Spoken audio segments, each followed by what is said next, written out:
मेरे प्रिय भाई और बहनों, हमें उत्पत्ति ग्रंथ के अध्याय 19 में पढ़ने को मिलता है कि प्रभु ईश्वर ने दो नगरों को नष्ट किया जिनका नाम है सोदोम और गुमोरा।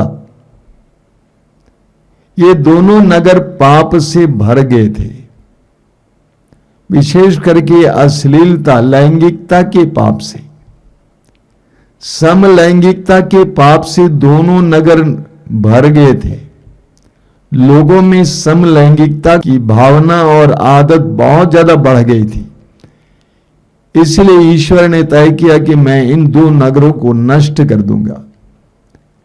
लेकिन उसके पास एक परिवार रहता था, जिस लोत का परिवार, इब्राहिम का भतीजा लोत, और उसका परिवार धर्मी परिवार था, शुद्ध परिवार था, और ईश्वर ने उनको बचाना चाहा। ईश्वर ने अपने दूत को भेजकर लोत से कहा कि तुम अपने परिवार को लेकर यहां से भाग जाओ, क्योंकि ईश्वर इन दोनों नगरों को नष्ट करने वाला है। जब लोत को बताया गया कि यहां से भाग जाना, तो लोत को यह भी बताया गया कि कोई भी मुड़कर नहीं देखना, कोई भी मुड़कर नहीं देखना, भागना यहां से। लोत ने और उसके परिवार ने ऐसा ही किया।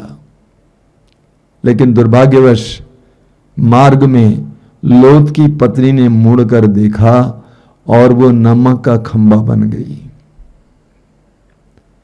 लोत की पत्नी नारी थी और लोत की पत्नी का दिल उसके घर पे था। उसने मुड़कर देखा और वो नमक का खंबा बन गई। यहां तक कि मरी नहीं, नमक का खंबा बन गई। उस परिवार के लिए कितना बड़ा नुकसान हुआ। लोत ने अपनी पत्नी को गंवा दिया, बच्चों ने अपनी मां को गंवा दिया, और लोत की पत्नी का अस्तित्व तो मिट गया। कितना बड़ा नुकसान हुआ मुड़कर देखने से, प्रभु के आदेश का पालन ना करने से।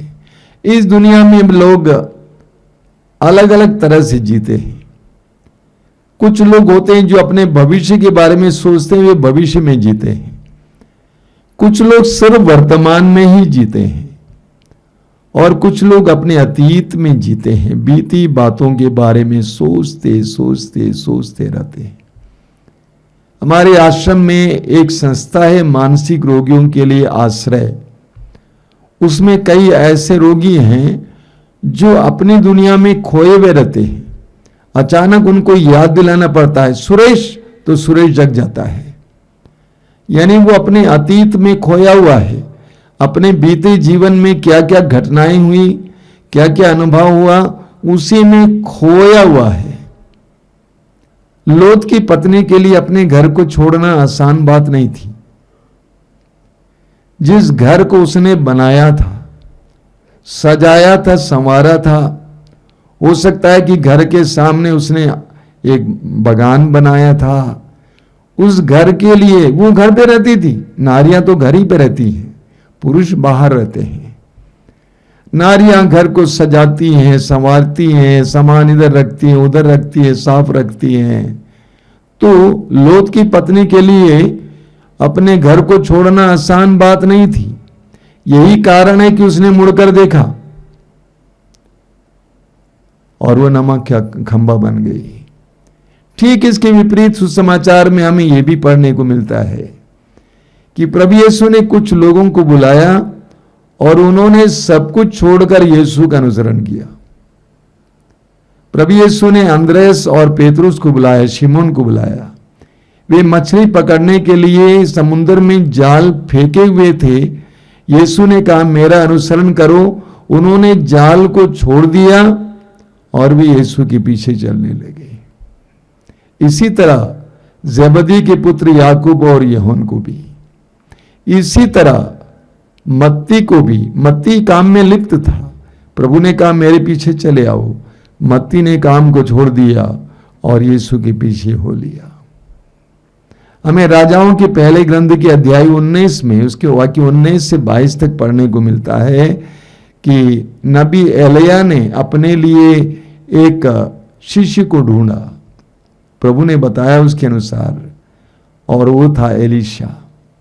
एलिया ने उसके ऊपर अपनी चादर डाल दी और एलीशा ने प्रभु के लिए बलि चढ़ाने के बाद अपने घर को छोड़ दिया और एलिया का नौकर बन गया। सब कुछ छोड़ दिया, आगे बढ़ा। जब मैं छोटा लड़का था, साइकिल चलाना सीख रहा था, तो जो चलाने को सिखा रहा था वो बताता था पीछे मुड़कर नहीं देखना, और जब भी मैं पीछे मुड़कर देखता था मैं गिर जाता था। ठीक इसी तरह जो खेलकूद के खिलाड़ी होते हैं, जो दौड़ लगाते हैं, उनको कोच बताते हैं कि पीछे मुड़कर नहीं देखना, तुम्हें सिर्फ गंतव्य स्थान ही दिखाई देना चाहिए। एक पल भी पीछे मुड़ गया तो तू पीछे हो गया। आगे की ओर जाओ, पीछे मुड़कर मत देखो। हम सबकी बहुत बुरी आदत है, हम लोग ज्यादा पीछे मुड़कर देखते रहते हैं, अतीत के बारे में सोचते रहते हैं, अतीत को पकड़े रहते हैं, छोड़ने को तैयार नहीं होते हैं। जिन्होंने हमें दुख दिया है, जिन्होंने हमें पीड़ाएं दी हैं, जिन्होंने हमसे कर्ज लिया है, जिन्होंने हमारे जीवन के मार्ग पर रोड़े अटकाए हैं, हम उनको भूल नहीं पाते, छोड़ नहीं पाते, हम पकड़े हुए हैं। एक सुंदर वचन मैं बार बार दोहराता हूं, इस्यास अध्याय 43 वाक्य 18, प्रभु कहते हैं, पिछली बातें भुला दो, पुरानी बातें जाने दो। पिछली बातें भुला दो, पुरानी बातें जाने दो। ये हम सभी विश्वासियों के लिए प्रभु की ओर से एक बहुत बड़ा आदेश है। पिछली बातें भुला दो, पुरानी बातें जाने दो। मैंने आपसे कहा कि बहुत सारे लोग अपने बीते जीवन के बारे में ही सोच सोच कर दुखी हैं और वे उसको छोड़ने को तैयार नहीं है। जैसा कि अभी कुछ देर पहले मैंने कहा कि वो बहन बोल रही थी कि मैं अपने पति को प्रभु के हाथ में सौंप नहीं सकती हूं। लोग पिछली बातों को भुलाने के लिए तैयार नहीं है, बीती बातों को छोड़ने के लिए तैयार नहीं है। प्रभु ने मुझे एक बहुत बड़ा वरदान दिया है। वो वरदान यह है कि पिछली बातों को भूलने का वरदान। मैं जहां से आया हूं वहां मुड़कर नहीं देखता हूं, उसके बारे में सोच कर समय नहीं बिताता हूं। बहुत सारे लोग अपने बीते जीवन के बारे में सोच सोच कर समय बिताते हैं। हम प्रभु यीशु के जीवन में एक बहुत जबरदस्त उदाहरण देखते हैं। जब प्रभु यीशु पकड़े गए थे, उनके सारे शिष्य उनको छोड़कर भाग गए, लेकिन पुनरुत्थान के बाद प्रभु यीशु उन शिष्यों को त्यागते नहीं हैं। प्रभु यीशु उन शिष्यों को त्यागते नहीं हैं। सुसमाचार में हम पढ़ते हैं कि पुनर्जीवित यीशु उन्हीं शिष्यों की खोज में निकल पड़ते हैं, उनको बटोर लेते हैं। प्रभु ने ये नहीं सोचा कि ये सारे लोग बेकार के हैं, किसी काम के नहीं हैं, इनको निकालकर कोई और दूसरा झुंड बनाऊंगा, बिल्कुल नहीं। प्रभु ने उनके किए हुए सारे अपराधों को भुला दिया। पेतरुस ने प्रभु का 3 बार अस्वीकार किया था, प्रभु के सामने ही 1 बार अस्वीकार किया था, लेकिन प्रभु ने सब भुला दिया और उन्हीं शिष्यों को फिर एक बार सामर्थ्य से भर दिया और अपने कार्यों को आगे बढ़ाने के लिए नियुक्त किया। हम संत पौलुस से सीखें। पौलुस क्या कहते हैं?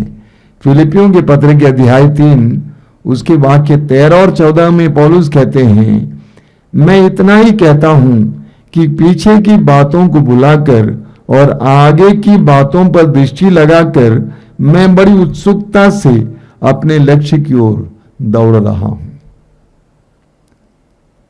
पौलुस कहते हैं कि मैं पीछे की बातों को भुलाकर आगे की ओर दृष्टि लगाकर अपने लक्ष्य की ओर बड़ी उत्सुकता से दौड़ रहा हूं। पौलुस के पीछे की बातें क्या हैं? पौलुस अत्याचारी था। पौलुस ने यीशु के विश्वासियों के समुदाय पर घोर अत्याचार किया था, उनको पकड़कर बंदी गृह में डलवा दिया था, उनमें से कईयों को मरवा डाला था। पौलुस एक अत्याचारी था,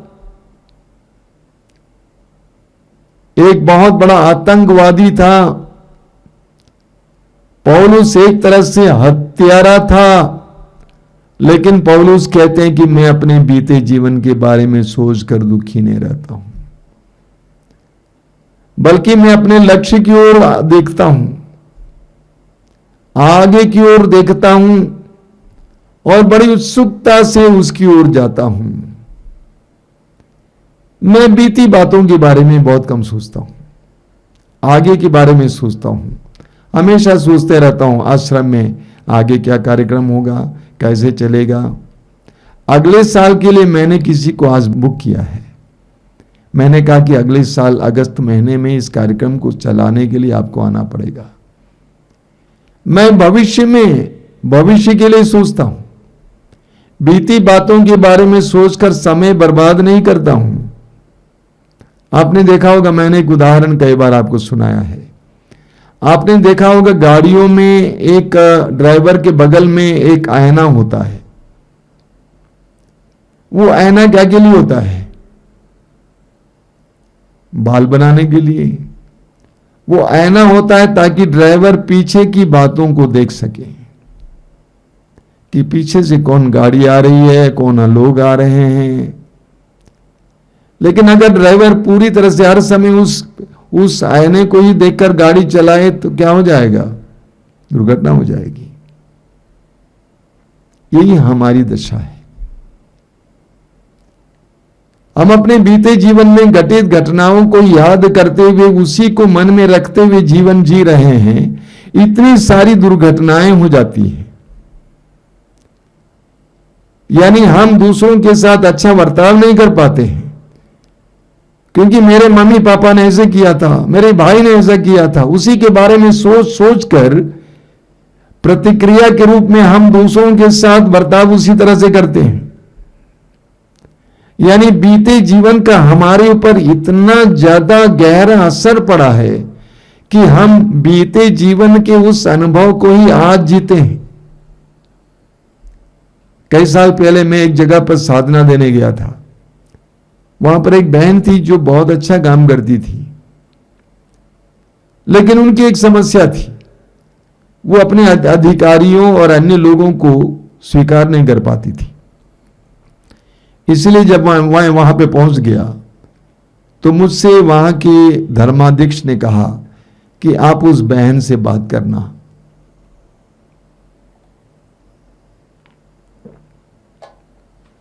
आप उसको समझाने का प्रयास करना, आप उसकी मदद करना। तो मैंने कहा ठीक है, अगर वो आने को चाहती है तो ठीक है। वो बहन आई, मैं उसके साथ बैठा, समस्याओं को सुना। मैंने कहा कि आप अपने बचपन के बारे में मुझे कुछ बताइए। उसने अपने बचपन की गरीबी के बारे में मुझे बताया। उसने कहा कि उसका पिता एक मजदूर था, कभी काम मिलता था, कभी नहीं मिलता था। घर पे कभी खाना पकता था, कभी नहीं पकता था। एक बार उसके पिता ने उससे कहा कि तुम पढ़ना चाहती हो या खाना खाना चाहती हो, निर्णय लो। यानी इतनी ज्यादा गरीबी थी। अपने बचपन की उस गरीबी के कारण उस बहन के अंदर गरीबी के प्रति और दुख के प्रति इतना घृणा था कि जो भी उसको दुख देता था उससे घृणा करती थी। मैं कई लोगों को जानता हूं, देखता हूं, जो छोटी छोटी बातों के लिए जहर उगलते हैं, छोटी छोटी बातों के लिए। क्यों? क्योंकि उनका दिमाग बीती बातों में ही खोया हुआ है। उसी के बारे में सोच कर वे हमेशा दुखी और क्रोधित रहते हैं, और वो क्रोध बाहर आ जाता है। हम लोग अपने बीते जीवन के बारे में सोचते रहते हैं, इसीलिए हम दुखी रहते हैं। बीते जीवन की बातों को छोड़ने को तैयार होते तो हम लोग इतने दुखी नहीं रहते हैं। आपने देखा होगा गाय क्या करती है, गाय जल्दी जल्दी में घास को निगल जाती है और जब वो बैठ जाती है तो वो जुगाली करती है, अंदर से उस घास को बाहर लाती है, मुंह में उसको चबाती रहती है, चबाती रहती है। हम भी कुछ इसी तरह करते हैं। हम बीते जीवन की घटनाओं को चबा चबा कर उसमें से रस निकालते हैं और अधिकतर घटनाएं दुखपूर्ण हैं, इसीलिए जो रस निकलता है वो दुखपूर्ण रस है। उसी के बारे में याद करते हुए हम लोग दुख को अनुभव करते हैं। मेरे प्रिय भाई और बहनों, प्रभु का वचन कहता है पीछे मुड़कर मत देखना, जो बीता सो बीत गया।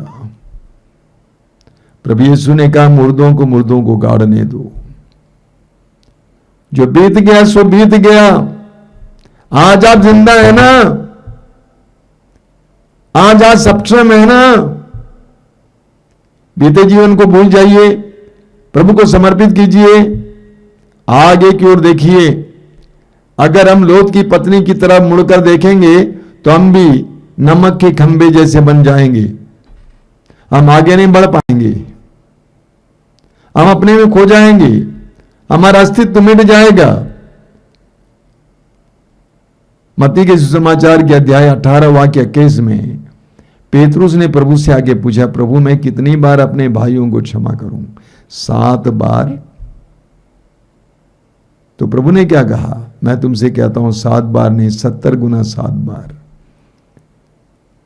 यानी प्रभु उससे कहना चाहते थे कि अनगिनत बार तुम क्यों हिसाब रखते हो?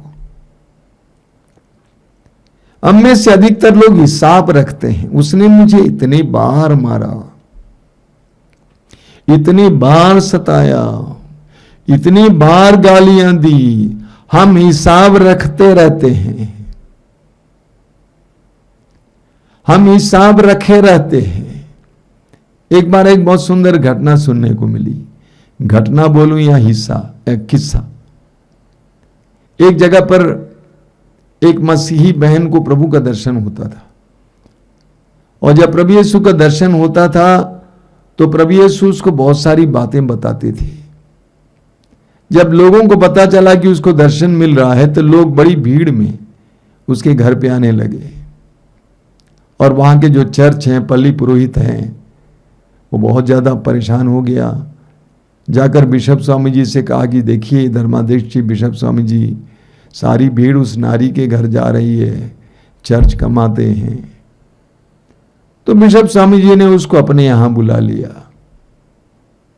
कहा कि बेटा ऐसे हमें सुनने को मिला कि बहुत सारे लोग तुम्हारे घर पे आते हैं। उसने कहा हाँ स्वामी जी। तुम्हें होता क्या है? उसने कहा मुझे कभी कभी प्रभु का दर्शन होता है और प्रभु मुझसे वार्तालाप करते हैं। तो बिशप स्वामी जी ने कहा कि मैं विश्वास करूंगा, अगली बार जब तुम्हें प्रभु का दर्शन होगा तुम प्रभु से पूछना कि प्रभु जी बिशप स्वामी जी के क्या क्या पाप हैं, बिशप स्वामी जी के क्या क्या पाप हैं, और तुम उसके बाद मुझसे मिलने आओगी।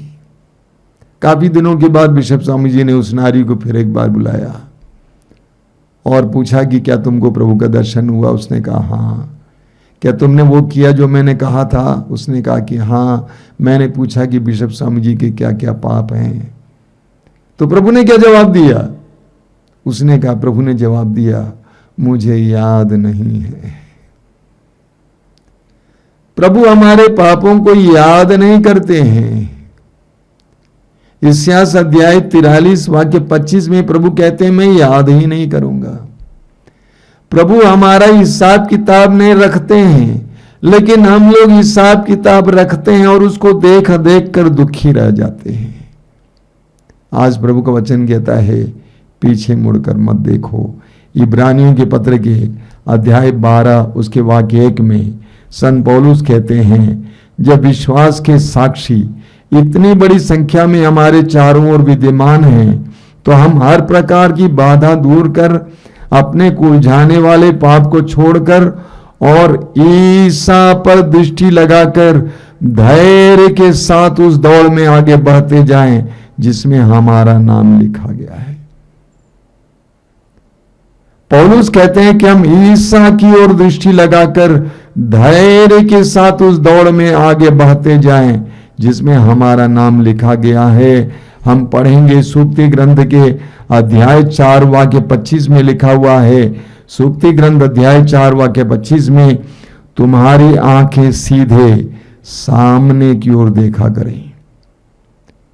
तुम्हारी आंखें सीधे सामने की ओर देखा करें, तुम्हारी दृष्टि ठीक आगे की ओर टिकी रहे। एक विश्वासी की दृष्टि आगे की ओर टिकी रहनी चाहिए। मत्ती के सुसमाचार के अध्याय 14 में आपने सुना है कि प्रभु यीशु पानी पर चलकर आए और पेतरुस ने प्रभु से कहा कि प्रभु यदि आप हैं तो मुझे पानी पर चल के आपके पास आने का आदेश दीजिए। प्रभु ने कहा आ जाओ, और पेतरुस पानी पर चलने लगा। पानी पेतरुस के लिए कठोर हो गया। हालांकि बचपन से पेतरुस पानी में रहा करता था क्योंकि वो मछुआ था पेशे से, लेकिन इस बार वो पानी पर चलने लगा यीशु की ओर दृष्टि लगाकर। पेतरुस का पानी पर चलना यीशु की ओर दृष्टि लगाकर एक विश्वासी के जीवन के लिए एक सुंदर उदाहरण है। हम विश्वासियों को उस पेतरुस की तरह जो पानी पर यीशु की ओर दृष्टि लगाकर पानी पर चल रहा था, उसी तरह इस जीवन की कठिनाइयों पर पैर लगाकर यीशु की ओर दृष्टि लगाकर चलें और चलने वाले हों। लेकिन बाद में क्या हुआ? बाद में पेतरुस की दृष्टि यीशु से हट गई।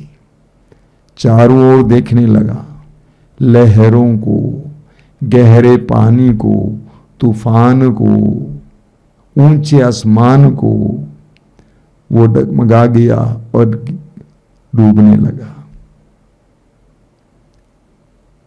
जब हम अपनी दृष्टि प्रभु से हटाकर इधर उधर लगाने लगते हैं तब हम डूबने लगते हैं। मेरे प्रिय भाई और बहनों, मैं जानता हूं कि बहुत सारे भाई बहन अपने बीते जीवन के बारे में ही सोचते रहते हैं और दुखी रहते हैं। मैं आज आपसे सविनय अनुरोध करूंगा, बीती बातों को प्रभु को दे दीजिए। प्रभु का वचन सुनिए, पिछली बातें भुला दो, पुरानी बातें जाने दो। पीछे मुड़कर मत देखिए। हां, कुछ सीखने को मिल रहा है तो सीख लीजिए। अगर दुख देने वाली बातें हैं तो पीछे मुड़कर मत देखिए, आगे की ओर देखिए। लोथ की पत्नी को याद कीजिए, वो पीछे मुड़कर देखी और नमक का खंबा बन गई, उसका अस्तित्व मिट गया, बहुत बड़ा नुकसान हुआ उस परिवार को। आंखें बंद कीजिए। प्रभु यीशु, धन्यवाद देता हूं इस पल के लिए, तेरे पवित्र वचनों के लिए धन्यवाद देता हूं।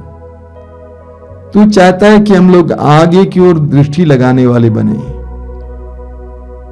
हम बीते जीवन को तेरे हाथ में समर्पित करते हुए आगे की ओर दृष्टि लगाकर बड़ी उत्सुकता से अपने दौड़ में आगे बढ़ने वाले बने। पौलुस की तरह जो कहता है कि मैं बीती बातों के बारे में नहीं सोचता हूं, मैं आगे की ओर दृष्टि लगाता हूं और बड़े उत्साह के साथ अपने लक्ष्य की ओर दौड़ रहा हूं। हमारी इस बुरी आदत को निकाल दीजिए, बीती बातों के बारे में बार बार याद करना, उसे याद कर दुख अनुभव करना।